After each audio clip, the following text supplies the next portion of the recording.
Alas 5:10 na, 1 Western Visayas na. Alas 5:10 na, 1 Western Visayas na. This is your GMA Regional TV. Buong puso para sa Pilipino. Mga balita, katututukan, subong sa 1 Western Visayas. Anay Mayor Jed Patrick Mabilog nagpauli na sa Iloilo City, kadungan sang iya kaadlawan. Ginbantayan sang pila ka mga empleyado sa iya pagbisita sa City Hall. Mabilog nagpahayag nga wala pa sang plano nga magbalik sa politika. Mga balay sa idalom kag kilid sang Taytay sa barangay Takuling kag Alihis, Bacolod City, ginpang demolish. Malawig nga brownout maeksperiensyahan sa pila ka bahin sang Iloilo City kag Iloilo Province sa weekend. Kag mga student teachers ang Bacolod City College ginpakigbahin ang ila ihibalo sa pagnegosyo sa mga children in conflict with the law. Ini ang GMA Regional TV, 1 Western Visayas. Mayong hapon, live sa GMA Iloilo Station. Ako si Gertrude Charlatan. Kag ako naman yung Kapuso and Pretos live diri sa GMA Bacolod Station.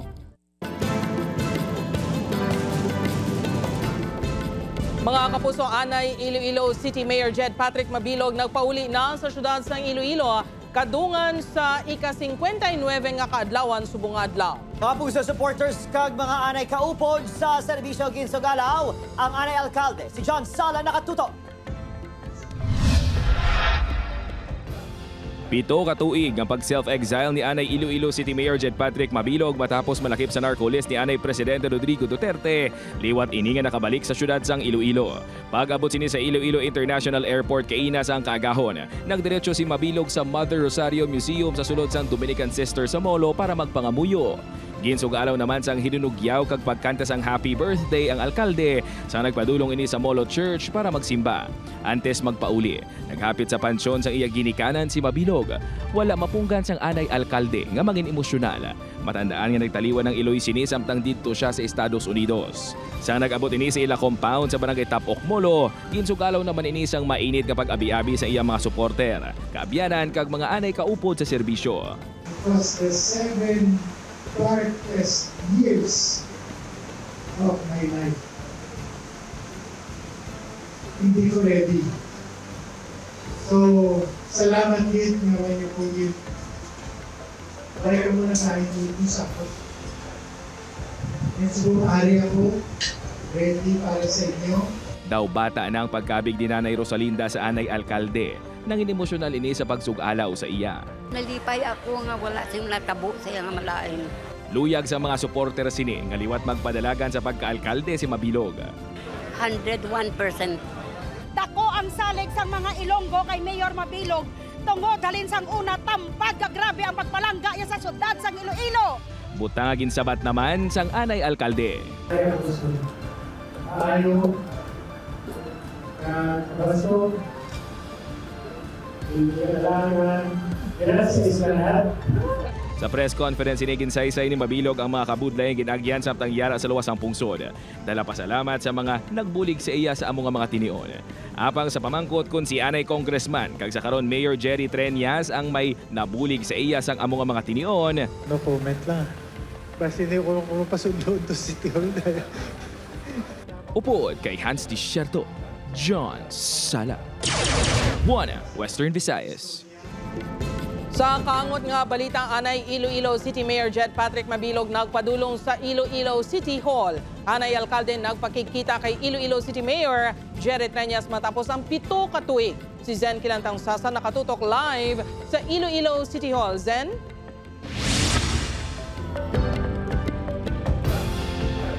Jert, nangin mainit ang pagbaton sa mga supporter kag mga empleyado sang Iloilo City Hall sa pagbisita ni former Mayor Jed Patrick Mabilog kaina sang aga.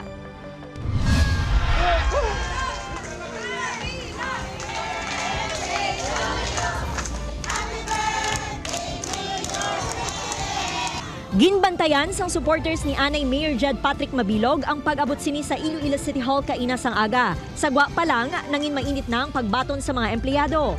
Ang iban naggawa pa sa mga bintana sa City Hall agud magpakita sang suporta sa anay alkalde. sang una pa siya namon hasta subong ginahulat siya namon. Among gina siya palangga gina siya namon nga mayor nga sa tanan nga nagalagi nga mayor, siya lang niya ang the best nga mayor. Talulupang dun man ang presensya sa mga anay department head ni Mabilog. Pagsulod sa City Hall, naginutok na ang mga supporter. Ginhakos sa mga empleyado si Mabilog.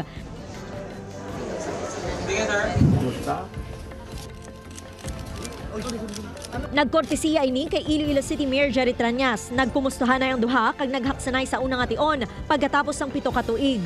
Lakip man sa nag-abi-abi sa anay alkalde ang mga opisyales ng syudad. Suno kay Triañas sa pagtambong ni Mabilog sa House Squad Committee hearing na pamatud-an nga wala inisang kaangtanan sa illegal nga droga matapos siyang nalakip sa listahan ni anay Presidente Rodrigo Duterte. I'm very happy that the presentation yesterday was went very well. And it was clarified that there was no evidence whatsoever to link Mayor Jed to the drug lords here in Iloilo City. Ginbalikan sang duha ang pag-updanay nila sa politika kag ang mga plano sadto para sa pag-umwad sang syudad. Suno kay Mabilog wala pa ini sang plano sa pagbalik sa politika. Bangod prioridad sini among pagklaro sang iyang ngalan. Salamat kita again, sir, for the opportunity. Wala ako plano sa politika sa Subong. Hindi nga base ang balon niya, base Subong, was pagbuktaw yan, ang layo na. Kaya kung isa, bal ko ganit kayo ginasa, ang ginoo na lang, ang one thing pag inyanano ko, ginoo na lang maplano para sa life ko. Ginpayag man ni Triañas sang tion nga gintag si Mabilog ni Duterte bilang drug protector. Nagpangayo man ini sang bulig pinaagi sa Yaabyan nga si Pantaleon Alvarez apang wala gid ini sang may nahimo. Jerk ginpahayag ni Iloilo City Mayor Jerry Triañas nga wala man sila sang problema ni Mabilog bisan pa nga magbalik ini sa politika. Ginatugyan naman ni Mabilog sa makaako ang iya political career sa Subong. Wala pa sang plano kung na magapabilin siya o kung magadugay diri siya sa syudad ilabi na nga yara sa Amerika ang bugos sini nga pamilya. Jerk? Maramong gayong salamat sa detalye kapuso Zen Kilantang Sasa. Samtang mga kapuso sa Bacolod City naman, mga nag-star sa kilid kang idalom, sang taytay sa barangay Takuling Kagalhis, amat-amat na gipang demolish sang Bacolod City LGU. Yaring balita nga aton gintutugan. Magluwas sa kasubo sa gindangatan sang 4 ka tuig nga apo nga nadanlog, nahulog sa sapa kag nalumos bango sa mabaskog nga ulan sang nagligid nga semana.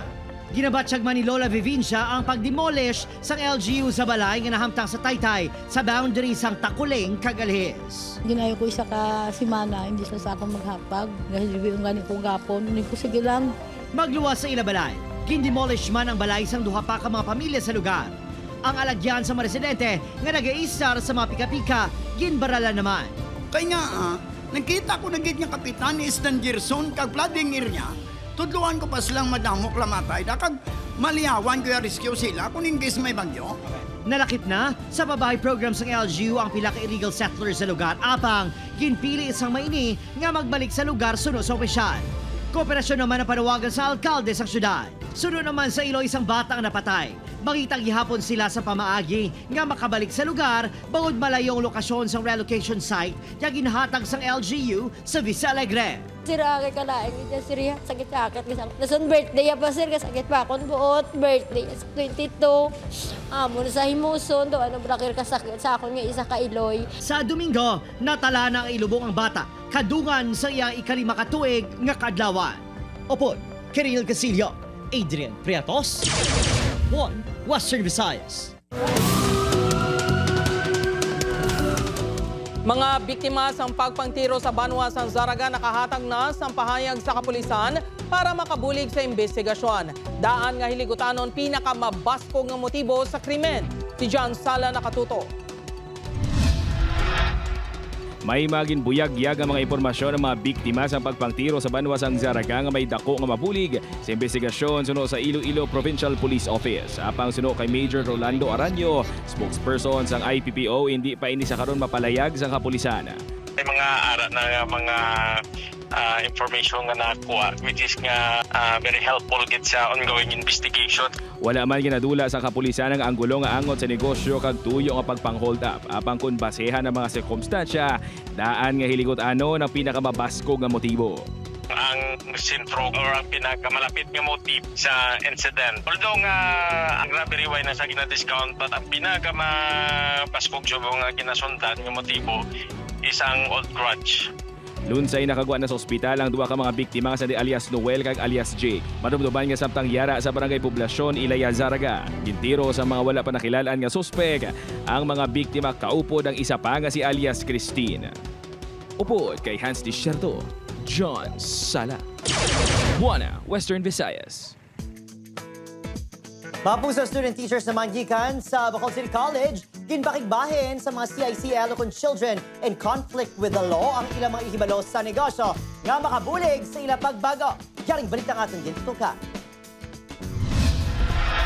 Ang ining Reformation Center sa Bacolod City ang ginakabing nga safe house para sa mga minor de edad nga ibolbado sa pila ka mga kaso. Sa idalom sang Social Development Center sa syudad, diri sila ginagiyahan agud magbago o kung ginahatagan sang second chance. Mas naging inspired ang children in conflict with the law o kung mga CICL sang ginhiwat ang Education for All program sang student teachers sang Bacolod City College. Sa 11 ka mga CICL, 3 ka junior kag 1 ka senior high school ang ginpaidalom sa modular setup nga nakasentro sa pila ka basic entrepreneurship course. Ang amon man estudyante sa BCC because teacher education students are not only man for academic yung sharing sang ila ideas here. Kaya as the future teachers, they should be also prepared in other aspects. We can share man also our knowledge nga kakatunan sa school, and then so syempre as a future teacher kailangan man naman maging flexible enough balat. Good grooming kag health access naman ang ginpakigbahin sang student volunteer nga si Sam. Hindi tanan nga mga bata gusto ubrahon something ilang mga sala subong. Hindi na nila, why na sila, iban sila wala sang choice, hindi ubrahon na. So, I believe nga second chance is very good para sila. Bangod sini, natagad sa paglaom ang mga CICL. Kung may ara nga nag-reach out diri sa mga kabataan, kaka-feel na nila nga damo man ka palang gagali sa ila, nga importante man sila sa sosyedad, kag thankful gina sila kaayo nga may mga tao nga gabulig. Plano sang grupo nga ipakigbahin man sa barangay ang pareho nga programa, hindi lang sa mga CICL, kundi sa mga biktima man sang pagpang-abuso. Opo, Kiril Casillo, Adrian Priatos, One Western Visayas.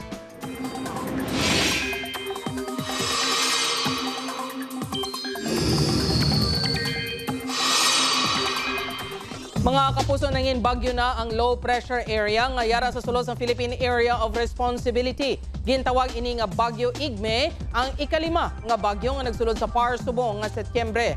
Manubo ang chance sa sini nga maglandfall sa Pilipinas kag padulong ini sa Taiwan. Posible man nga magabag-o ang direksyon sini. Habagat sa gihapon ang magapaulan sa pila ka bahin sang Luzon kag Visayas, samtang localized thunderstorm naman sa Mindanao. Sa datos ng Metro Weather, may tsansa sang ulan sa Aklan, Antique, Capiz, Negros Provinces, Leyte kag Eastern Samar.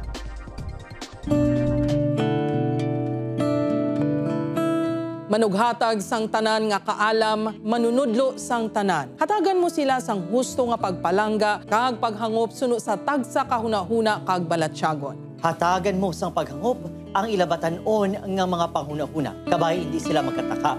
Mawad-an sang paghangop sa ila sa mga ginatuduan kag tuludluan. Bugayan mo sila sang mainantuson kag malawig nga pasensya kag paghangop. Kaya ang dalan pakadto sa kamatuoran hindi mahapos. Ipadumdom kag ipaathag mo sa ila nga hindi sila dapat magkahadlok kag mawad-an sang kusog. Kaya ang nagligad niya kabuhi kag ang palabuton hindi dapat kahadlokan. Tudloan tani sila kung paano magmalipayon samtang nagapanglakaton sila subong sang paglabot namon sang amon nga handom. Hatagan kag bugayan ang mga manunudlo nga nauna sa amon kag ang tanan nga nahimo kag ang ginpaamit nila sa aton napuslan manam.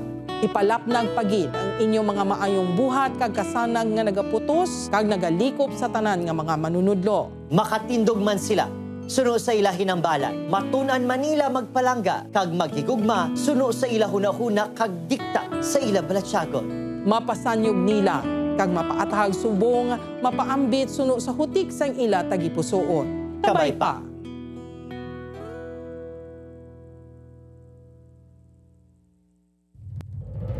Ini ang GMA Regional TV, One Western Visayas. Mga kapuso, madulaan sang supply sang kuryente ang pila ka mga konsumidor sang Ileco 2 Buwas, September 21. Apektado sini ang kabanwahanan sang Barotac Nuevo, Dumangas, New Lucena, kag Zaraga. Madula ang kuryente alas 6 sa aga kag ginalauman nga makabalik alas 5 sang hapon. Pila sa mga aktibidad nga igapatigayon kadungan sang power interruption ang pag-ili sa mga transformer, correction sang hotspots kag pagpatigayon sang clearing operation. Samtang 12 oras man nga wala sang supply sang kuryente sa pila ka konsumidor sang More Power sa Iloilo City sa Domingo, September 22. Bangod sa maintenance activities nga ipatigayon sang National Grid Corporation of the Philippines, madulaan sa supply halin alas 6 sa aga, tubtob alas 6 sa gabi ang bilog nga Mandurriao Feeder 2 kag porsyon sa Mandurriao Feeder 1. Apektado sining aktibidad ang pila ka kabarangayan sa Haro kag Lapas.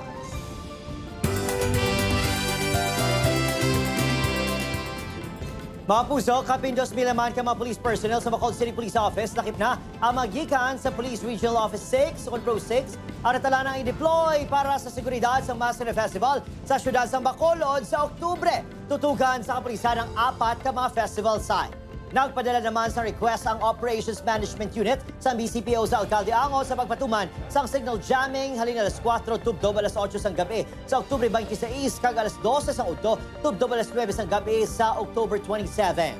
Ginuduso man ang citywide gun ban kag ang suspensyon sang permit to carry firearms outside of residence hubalin Oktubre 11 tubdob 28. Nilalang sa highlights ang maskara among Master Grand Salubong kag ang Street and Arena Dance Competition sa October 27 sa Paglaom Grandstand.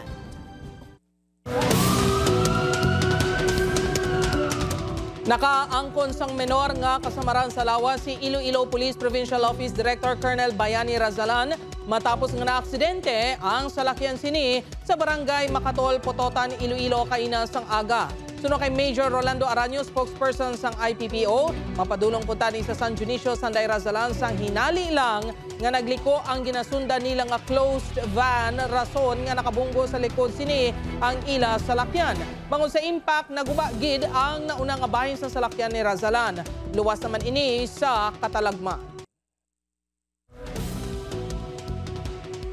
Mapuso sa Bacolod City Arab National nga ginaligar mastermind sa pagpang-scam gamit ang peke ng artificial insemination. Ginapangita na sa kapulisan.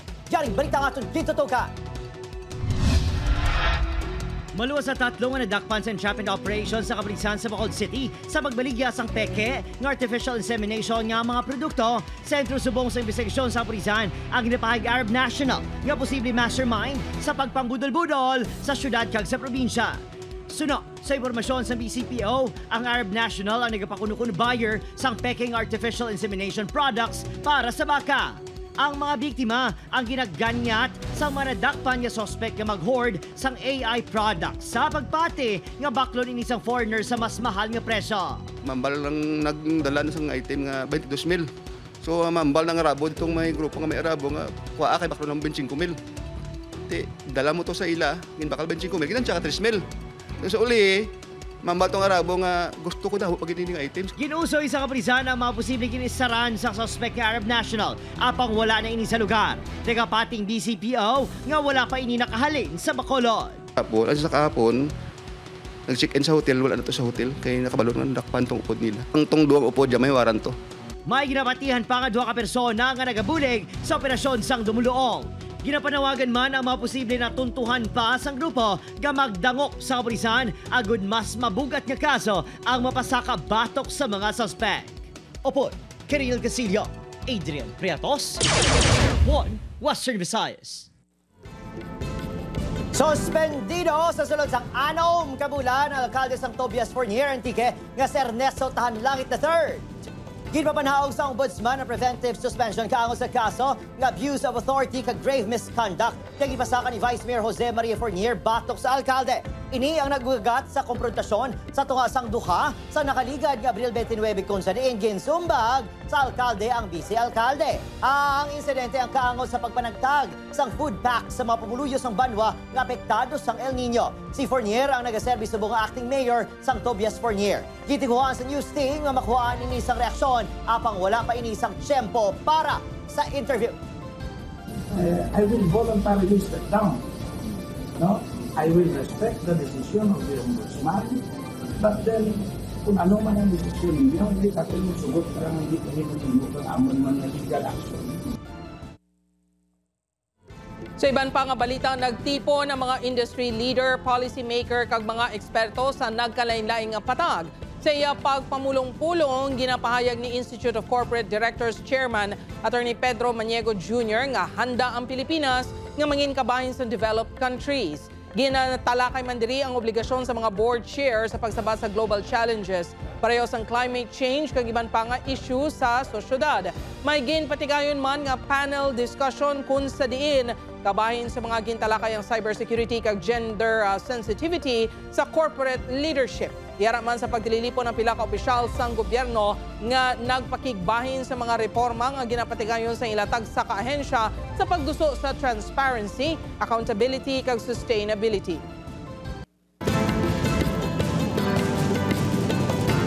Mapuso bantayan kada Sabadong The Clash 2024 kung sa diin magapasundayag ang mapambato nga tingog halin sa naglaing-laing nga bahin sang pungsod. Upod kanday Clash Masters Julian San Jose kag Graver Cruz, kag Clash Panel Zaya Algidas Alas, Christian Bautista and Lani Mizalucia. Pilot episode pa lang sang September 14 pasabog na. Gani bantayan pagid ang dugang nga performances sa Sabado 7:15 p.m. sa GMA kag 9:45 p.m. sa GTV. Ini ang GMA Regional TV, One Western Visayas. Mapuso nangin mainit ang hampang sa first game subong adlaw sang nagapadayon nga NCAA Season 100 Men's Basketball sa tungas ng LTU Pirates kag Arellano Chiefs. Sa final minutes ng fourth quarter, advancing Chiefs apang nakahingagaw nga malagas ang Pirates agud ipadayon ng hampang sa overtime. Nangin madinalagon ang Pirates nga malutos ng Chiefs sa score nga 90-86. Best player of the game si John Barba nga nakakuha sang 25 puntos, 8 ka rebounds, 3 assists. Samtang sa second game sa hinampang sa tunga sang Letran Knights kag Mapua Cardinals. Napabilin sa Cardinals ang abanse halin sang nagsugod ang hampang rason nga nagdaog sila batok sa Knights sa scoring nga 77-62. Ini na ikatatlo kasunod-sunod nga kadalagan sang Cardinals. Pila ka mga government hospitals sa Western Visayas ginatutukan ang fire hazard areas matapos ang sunog nga nagluntad sa Philippine General Hospital sa Damlaglang. Ini ang gintutukan ni John Sala. Nagtugas ang kakugmat kag perwisyo sa mga pasyente kag sa publiko ang sunog nga nagluntad sa Damlaglang sa Philippine General Hospital. Bangod sini nagmando si Department of Health Secretary Ted Herbosa sa mga government hospital nga pasangkaron ng ila seguridad kag inspeksyonon ang mga makabig fire hazard. Bilang isa sa mga ospital nga kilala sa best practices sa ginpatigayon ng Green and Safe Health Facilities Summit sa DOH, lakip sa mga prioridad sa Western Visayas Sanitarium and General Hospital sa Santa Barbara, Iloilo ang seguridad sa mga pasyente sa tion sang emerhensya. May ara kami man nga team nga mga fire brigade, rescue, mga muna siya. Sa within this hospital may ara kami nga team nga gina-train man every time na mag-amuna. So medyo kumaga mayo man kung ma-review gid man. Sa paglibot sa news team sa ospital, makitaan nga magluwas sa mga fire extinguisher nga may nagkalain-lain nga specifications, mga fire hose, fire alarms kag sprinklers. Mayara man sa mga emergency kag exit plan sa ospital sa diin nakabutang ang automatic exit kag area of evacuation. Sa Western Visayas Medical Center isa man sa pagpanghangkat ang kagutok sa lugar. Apang suno sa tagpamaba sini magluwas sa mga ginapatigayon nga drill. Handa man ang ilang mga personnel sa pagsiguro nga maluwas sa katalagman ang mga pasyente kag mga personnel sa tion sang emerhensya. Every year naton gina-drill na sa naton para ma-identify naton siya kung efficient pa bala o kung safe pa sa naton butang. Iti damo kita sang building subong gina-construct ra sa area naton. Ang mga ospital ang mayara man sang fire safety certificate nga gina-issue sang BFP agud masiguro nga tanan nga rekisito ang hugot nga na-comply. Upod kay Hans Desierto, John Sala. One Western Visayas. Bohol City LGU plano nga magpatukod sang pasilidad nga tiniran sang mga nagaliho-liho sa dalanon. Kalabanan sa street dwellers hindi residente sa Bacolod. Yaring balita nga itong gintutukan. Natalupang daan sa Bohol City LGU ang pagdamo sang street dwellers o kung mga persona nga nagaliho-liho sa mga dalan. Gani, inikaroon ang ginatutukan sang Anti-Mendicancy Task Force sa idalom sa Department of Social Services and Development o kung DSSD. Sunod sa focal person sa task force, ginatunan ang pagpatukod ng halfway house o kung pasilidad kung sa din sarang makatulog kag makagawi ang street dwellers. Temporaryo nga may tulugan, may ilisan, may paliguan ang aton nga mga mendicants bala or ang aton nga mga homeless street dwellers. Sa nagapadayon niya profiling kag mapping, natukiban nga kalabanan sa mga lugar nga ginatiniran sa street dwellers among plaza kag downtown area. Kalabanan sa ila, halin pa sa iban nga lugar. Kag ang iban coming from other municipalities and cities sa Negros Occidental. May kabugusan nga 157 ka mga persona nga nagatulog sa mga dalanon. 45 diri ang magpamilya kag 37 ang isahanon nga nagapangabuhi. Isa na diri ang 85 anyos sa si Lolo Eric nga taga Ilog. Nung madaway ko balay, talang-talang dito magtulog. Tapos gatungan mo ka, pagkaon mo, hindi mo pagkaon mo, gutom pa. Kung isa nung huya ka manong. Nunuya mo ko. May iban sa ila nga may trabaho man apang wala sa may siran. Sino sa isa ka mental health advocate kag psychologist, dako nga bulig nga mahatagan sa lugar nga matiniran ang street dwellers kasubong ni Lolo Eric. Ang sense of safety and sense of security whenever you have a place where you can go after the end of the day. And also, it's a place nga makatipon kaya ang imo balang mga handom, di ba? Dira mo ginatukod, dira mo i-build. Natala naman nga magpatigayon sang mapping sa sulod sa kabaranggayan. Ang datos igasubite sa konseho. Opo, Kiril Casillo, Adrian Priatos, One Western Visayas.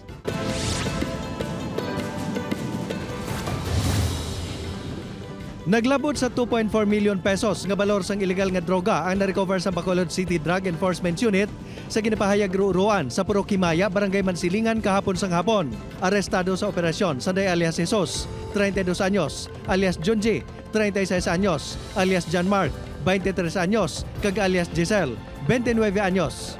Ginatutukan pa kung din posible ginakuha ang supply sang dako nga bulto sang illegal nga droga sa Bacolod City. Nakitaan nga nagalutaw sa dagat, sakop sang Banati, Iloilo ang bangkay sang isa ka lalaki.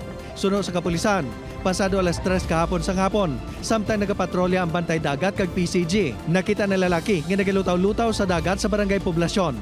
Wala pa makilala ng lalaki, gani nagapanawagan ng otoridad sa mga pamilya nga may himata nga nadula, nga mahimo sila magpakigangot sa Banati Police. Nagasuksok ang lalaki sang itom nga sandok kag brown nga shorts sang makitaan.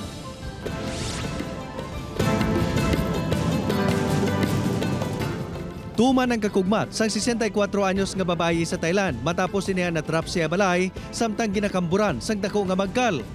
Ang insidente ang nagluntad sa Samut Prakan Province. Wala mapahayag kung paano ini nakamburan sa magkal. Ang babayi ang na-rescue sang otoridad makaligad ang 2 ka oras. Nag-angkon ini sang kagat sang manog, gani gilayon nga gindala sa ospital para mabulong. Napilitan ng mga rescuer nga gubuon ng isa ka pribado nga pantalan sa Kawawa Island sa New Zealand matapos matrap dire ang isa ka pygmy blue whale. Samtang ginapatigayon ang rescue operation, makitaan nga kalmado naman ang balyena suno sa Department of Conservation. Ang rescue operation ang ginpasakupan sa mga conservationist, kontraktor kag mga residente. Matapos ma-rescue, naglangoy ang balyena padulong sa madalom nga bahin sang dagat. Ginpangako naman sang ahensya nga kayuhon ang nagubang nga pantalan.